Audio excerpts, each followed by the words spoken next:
Hello dear students and parents, நான் Justice from Chem Solutions NEET Academy, Trichy. Today's video நான் என்ன discuss பண்ண போகிறேன்னா expected cutoff for NEET 2025 தான் நான் டிஸ்கஸ் பண்ண போகிறேன். ஸோ நீட் எக்ஸாம் முடிஞ்சிச்சு. அந்த நீட் எக்ஸாம் வந்து பேப்பர் அனலைசிஸ் நம்ம ஒரு வீடியோ போட்டிருந்தோம். அந்த பேப்பர் எப்படி இருந்துச்சு அப்படின்னு. ஃபிசிக்ஸ் வந்து very hard paper, very tough, அதை பார்த்துருந்தோம். அதுக்கப்புறம் கெமிஸ்ட்ரி, ஃபிசிக்ஸ் டஃப்னால அதோட டஃப்னஸ் வந்து மற்ற சப்ஜெக்டையும் அஃபெக்ட் பண்ணதுனால கண்டிப்பாக வந்து கட் ஆஃப் குறையும் சொல்லியிருந்தோம். ஸோ இப்போ வந்து நம்ம இந்த expected cut off for NEET 2025 என்னவா இருக்க போகுது அப்படின்றத நம்ம டிஸ்கஸ் பண்ண போகிறோம்.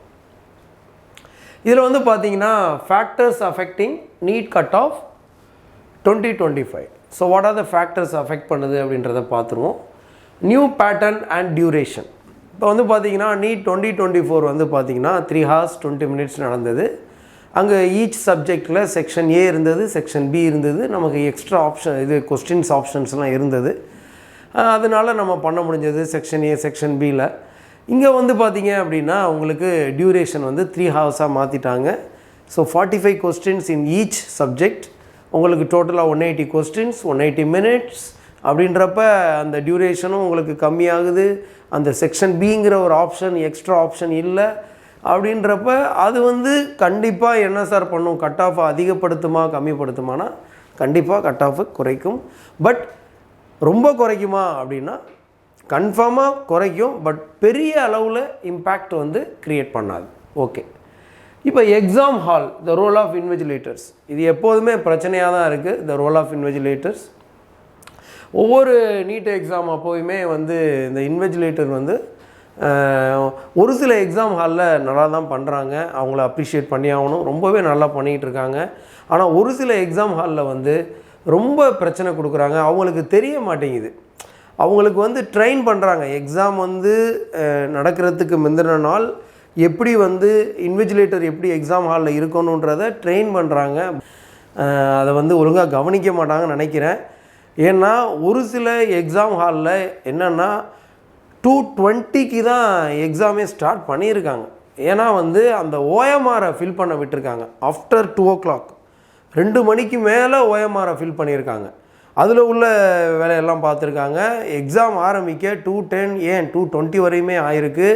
இது வந்து கட் ஆஃபை குறைக்குமானா பெரிய அளவில் பண்ணாது. பட் இண்டிவிஜுவலாக ஒவ்வொரு ஸ்டூடெண்ட்டையும் இது வந்து அஃபெக்ட் பண்ணும். ஒரு ஸ்டூடெண்ட் நல்லா படிக்கக்கூடிய ஸ்டூடெண்ட்டாக இருக்காங்க, நல்லா சூப்பராக ப்ரிப்பேர் பண்ணிக்கிட்டு இருக்காங்க. ஸோ அவங்கள 2 மணிக்கு ஆரம்பிக்க வேண்டிய அந்த எக்ஸாமை ஒரு 2:10 அல்லது 2:15 20 இப்படி ஆரம்பிக்கும்போது கண்டிப்பாக அவங்களுக்கு பெரிய அளவில் அவங்கள அஃபெக்ட் பண்ணும். ஸோ இது வந்து கட் ஆஃபை லைட்டாக அஃபெக்ட் பண்ணுறதுக்கான சான்ஸ் இருக்குது. ஸோ இந்த 2 விஷயமே உங்களுக்கு வந்து பார்த்திங்கன்னா new pattern and duration and exam hall, the role of invigilators, so இது 2மே வந்து கட் ஆஃப் அஃபெக்ட் பண்ணும், ஓரளவுக்கு அஃபெக்ட் பண்ணும். ஸோ இது என்னென்னா இந்த ஓஎம்ஆர் ஃபில் பண்ணுறது இதெல்லாம் 1:30 to 2 முடிச்சுட்டு கரெக்டாக 2 o'clock சீல் ஓப்பன் பண்ணணும். இது நிறைய எக்ஸாம் ஹாலில் இதை பண்ணாங்க. பட் ஒரு சில எக்ஸாம் ஹால் தான் நான் சொல்கிறேன். ஸ்டூடெண்ட்ஸோட ஃபீட்பேக்கு அவங்க கொடுத்தது தான் நான் சொல்கிறேன். இனிமேல் இதை வந்து தவிர்த்தா கொஞ்சம் நல்லாயிருக்கும். ஓகே, இப்போ மூணாவது the level of question paper. The level of question paper அப்படின்னு பார்த்தீங்க அப்படின்னா நீட் 2023 கட் ஆஃப் தெரியும் நமக்கு கம்மியாக இருந்தது. அங்கே வந்து பார்த்திங்கன்னா chemistry moderate to tough, biology moderate to tough, physics வந்து ஈஸி. ஃபிசிக்ஸ் ஈஸின்றப்ப அங்கே வந்து கட் ஆஃப் வந்து ஓரளவுக்கு 2022 விட 2023 கட் ஆஃப் வந்து கொஞ்சம் அதிகமாக தான் அதிகமாச்சு. பட் பெரிய அளவில் அதிகமாகலை, கொஞ்சம் லைட்டாக அதிகமாச்சு. ஓகேங்களா. 2024 தான் நமக்கு தெரியும் ஏகப்பட்ட பிரச்சனைகள். Chemistry easy. அது ஒரு சில 1 or 2 கொஸ்டின் மட்டும் கொஞ்சம் லென்த்தியாக இருந்துச்சு. பட் ஈஸி தான், ஓவரால் பேப்பர் வந்து ஈஸி தான். பயாலஜி ஈஸி, ஃபிசிக்ஸ் வந்து மாடரேட்டான பேப்பர். ஓகேங்களா. அதனால் கெமிஸ்ட்ரியும் இந்த ஃபிசிக்ஸும் இது பயாலஜியும் ரொம்ப ஈஸியாக இருந்ததுனால ஃபிசிக்ஸ் பண்ணுறதுக்கான டைம் வந்து ஸ்டூடெண்ட்ஸுக்கு நிறையாவே இருந்தது. ஸோ அதனால் அவங்க நல்லாவே பண்ணிட்டாங்க. கட் ஆஃப் கிடுகிடுன்னு ஏறிடுச்சு. இது இல்லாமல் பல பிரச்சனைகள் நடந்துச்சு. ஸோ நிறையா மால் ப்ராக்டிஸ் இதெல்லாம் கேள்விப்பட்டோம். ஓகே, ஸோ அதெல்லாம் முடிஞ்சு போச்சு. ஸோ இதெல்லாம் காரணம் கட் ஆஃப் வந்து பயங்கரமாக அதிகமாச்சு 2024. அடுத்து 2025 அது வந்து பார்த்திங்க அப்படின்னா இப்போ நடந்த எக்ஸாம். இதில் தான் நமக்கு தெரியும் ஃபிசிக்ஸ் வந்து இதில் மெயினாக வந்து கெமிஸ்ட்ரி வந்து மாட்ரேட், ரொம்ப டஃப்னு சொல்ல முடியாது, ஈஸின்னு சொல்ல முடியாது, ஒரு மாட்ரேட்டான பேப்பர். ஏன்னா ஒரு சில கொஸ்டின்ஸ்லாம் கொஞ்சம் லென்த்தியாக நல்லாவே போச்சு. ஃபிசிக்கல் கெமிஸ்ட்ரிலாம் ஸ்ட்ரக்சர் ஆஃப் ஆட்டமில் அந்த அயனைசேஷன் எனர்ஜியை வச்சு கேட்டிருந்தாங்க. ஸோ அதெல்லாம் கொஞ்சம் ரொம்ப லென்த்தியாக போச்சு. அது மாதிரி ஃபிசிக்கல் கெமிஸ்ட்ரியில் ஒரு 2 to 3 கொஸ்டின்ஸ் ரொம்ப லென்த்தியாக போச்சு. அது மாதிரி ஆர்கானிக் கெமிஸ்ட்ரியில் அந்த ஐசோமெரிசம் கண்டுபிடிக்கிறதுலாம் ரொம்ப டைம் எடுத்தது, கொஞ்சம் லென்த்தியாக தான் போச்சு. அதுக்கப்புறம் ஒரு சில இதெல்லாம் ஸ்டேட்மெண்ட் அன்லைக் லைக்குன்னு கொடுத்து கொஞ்சம் கன்ஃபியூஸ் பண்ணியிருந்தாங்க. அதெல்லாம் 2-3 டைம் படித்தா தான் ஸ்டூடெண்ட்ஸுக்கு புரியும். ஸோ இந்த மாதிரியான ஒரு சில காம்ப்ளிகேஷன்ஸ்லாம் இருந்தது. ஸோ அதனால் இது வந்து மாட்ரேட் டு லென்த்தி, சரியா? கம்பேர் பண்ணும்போது இது ஈஸி தானே, இது வந்து மாட்ரேட் அண்ட் லென்த்தி, சரியா? அது மாதிரி பயாலஜி வந்து பார்த்திங்கன்னா ஈஸி டு மாட்ரேட். பயாலஜியில் வந்து கொஞ்சம் ஈஸியான paper. Most of the students அந்த 300 கிராஸ் பண்ணிட்டாங்க. பட் 360 வந்து நிறையா ஸ்டூடெண்ட்ஸ் எடுப்பாங்களா, 350 எடுப்பாங்களா அப்படின்றது ஒரு கேள்விக்குறி தான். என்ன ரீசன் பார்த்தீங்கன்னா, அதையுமே என்சிஆர்டியை தாண்டி கொஞ்சம் நல்லா நிறைய விஷயங்கள் திங்க் பண்ணுற மாதிரி கொஸ்டின்ஸ்லாம் கொடுத்துருந்தாங்க. ஸோ அதனால் ஈஸி டு மாட்ரேட். ஃபிசிக்ஸ் வந்து நம்ம பார்த்தோம், இட்ஸ் வெரி ஹார்டு. ஃபிசிக்ஸ் வந்து ரொம்ப ரொம்ப கடினமாக இருந்தது. அதை ஹேண்டில் பண்ணுற இது ரொம்ப டிஃப்ரெண்ட்டாக இருந்தது. ஐஐடி அட்வான்ஸ்டு லெவலில் கேட்கக்கூடிய ஒரு சில கொஸ்டின்ஸ்லாம் இதில் இருந்தது. அதனால் ஃபிசிக்ஸ் கொஸ்டினை பார்த்த ஸ்டூடெண்ட்ஸ் நிறைய பேருக்கு அதிர்ச்சியாக இருந்தது.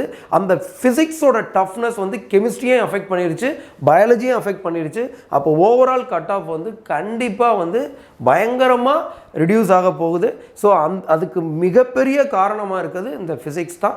இதை வந்து நான் வந்து இந்த பேப்பர் அனலைசிஸ் அப்படிங்கிற வீடியோலேயே உங்கள்கிட்ட நான் டீட்டெயிலாக எக்ஸ்பிளைன் பண்ணியிருக்கேன். ஓகே, இப்போ இந்த கட் ஆஃப் இதெல்லாம் வச்சு பார்க்கும்போது இப்போ நம்ம நீட் 2025ஓட கட் ஆஃப் எப்படி இருக்கும் அப்படின்றத நம்ம பார்த்துருவோம். இது வந்து பார்த்தீங்கன்னா உங்களுக்கு நீட் 2023 பாருங்கள், ஓசி கேட்டகரி 606 அப்படியே அதிகமாக இருக்குது பாருங்கள். ஆல்மோஸ்ட் 50 மார்க்ஸ் அதிகமாக இருக்குது. எல்லாத்துலேயும் பாருங்கள் அதிகமாக இருக்குது. என்ன ரீசன் நான் இப்போ சொன்னேன். ஏன்னா ஈஸி, கெமிஸ்ட்ரியும் ரொம்ப ஈஸி, அது மாதிரி பயாலஜியும் ரொம்ப ஈஸி, ஃபிசிக்ஸ் மாட்ரேட்டு தான். டைம் நல்லா இருந்துச்சு, நல்லாவே பண்ணிட்டாங்க. நான் அது சம் ஆஃப் த ரீசன்ஸ்லாம் நான் சொன்னேன். இது ஓகே, எல்லாருக்கும் தெரிஞ்சது தான். இது ரொம்ப டிஃப்ரெண்ட்டான ஒரு கட் ஆஃப். பட் இங்கே 2025ல் வந்து கட் ஆஃப் வந்து ஷுவராக குறைய போகுது, அதில் எந்த டவுட்டுமே கிடையாது. இதில் வந்து பார்த்தீங்க அப்படின்னா உங்களுக்கு ஓசி கேட்டகரி 540லேருந்து 560 வரைக்கும் போகலாம். பிசி கேட்டகரி வந்து 500 to 510. நான் இங்கே சொல்கிறது வந்து பார்த்தீங்கன்னா மினிமம் கட் ஆஃப். மினிமம்னா அந்த 500 தான் லாஸ்ட்டு ஸ்டூடெண்ட்டாக இருப்பார். எதில் அப்படின்னா பிசியில் மினிமம் கட் ஆஃப் அது 500 to 510 வரைக்கும் இருக்கலாம். யார்? பிசி, சரியா? மினிமம் கட் ஆஃப் நான் சொல்கிறத அதை தெளிவாக புரிஞ்சுக்கணும். பிசிஎம்மில் 489 to 499, அது மாதிரி எம்பிசியில் 479 to 488, எஸ்சியில் 410 to 430, எஸ்சிஏல 391 to 400, எஸ்டியில் 380 to 390. So இதுதான் நாங்கள் எக்ஸ்பெக்ட் பண்ணுற இந்த cut off, minimum cut off.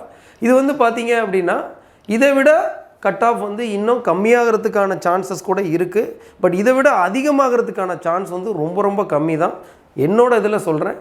இது இல்லாமல் என்னதான் இருந்தாலும் அதுக்கு நான் அடுத்து என்டி ஆன்சர் கீ வரணும். ஏன்னா நம்ம ஆன்சர் கீ பார்த்து கரெக்டாக பண்ணியிருக்கோம், ஆல்மோஸ்ட் அது ஈக்குவலாக தான் இருக்கும். அது மட்டும் இல்லாமல் ரிசல்ட் வரணும். ரிசல்ட் வந்ததுக்கப்புறம் இன்னும் ஒரு சில அனலைசிஸ் பண்ணி தான் நம்ம ஃபைனலாக சொல்ல முடியும். என்ன தான் நமக்கு எல்லாமே ஃபைனலாக அந்த கட் ஆஃப் வந்தால் தான் தெரியும். ஸோ அதுக்கு முன்னாடி நம்ம என்ன எக்ஸ்பெக்ட் பண்ணுறோம் அப்படின்றத தான் இங்கே சொல்லியிருக்கோம்.